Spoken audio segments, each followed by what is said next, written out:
আনিস, নতুন কোনো এলাকা কি বন্যায় প্লাবিত হলো কিনা সেখানে, এবং বানভাসীদের দুর্দশার চিত্র জানাবেন আমাদের।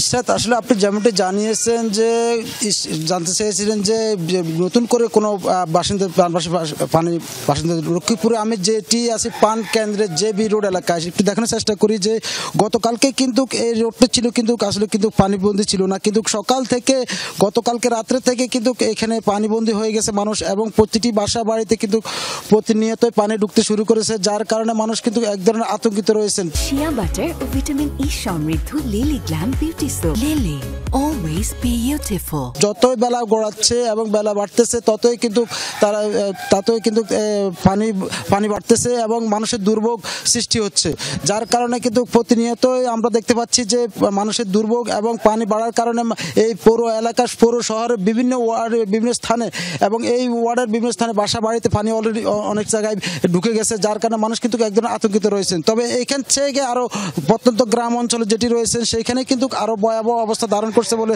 স্থানীয়ভাবে আমরা জানতে পেরেছি। তবে আমি পরবর্তীতে আপনাকে পরবর্তী ঘন্টাতে আরও আপডেট দিতে পারবো যে প্রত্যন্ত গ্রাম অঞ্চলে মানুষ কীরকম পানিবন্দী অবস্থা পড়ে আছেন, যার কারণে মানুষ কিন্তু এক ধরনের হাহাকার এবং মানুষের আশ্রয় কেন্দ্রে যাওয়ার জন্য তারা প্রস্তুতি গ্রহণ করছেন বলে আমরা জানতে পেরেছি। তবে আমি জেলা প্রশাসক এবং পানি উন্নয়ন বোর্ডের সাথে কথা বলেছি, তিনি আমাকে জানিয়েছেন যে নোয়াখালী থেকে পানির চাপ লক্ষ্মীপুর জেলায় চাপ সৃষ্টি করার কারণে কিন্তু ক্রমান্বয়ে পানি বাড়তে শুরু করেছে, যার কারণে মানুষ পানিবন্দী হচ্ছে বলে তারা আমাকে জানিয়েছেন। বুঝতে পেরেছি আনিস, ধন্যবাদ আপনাকে।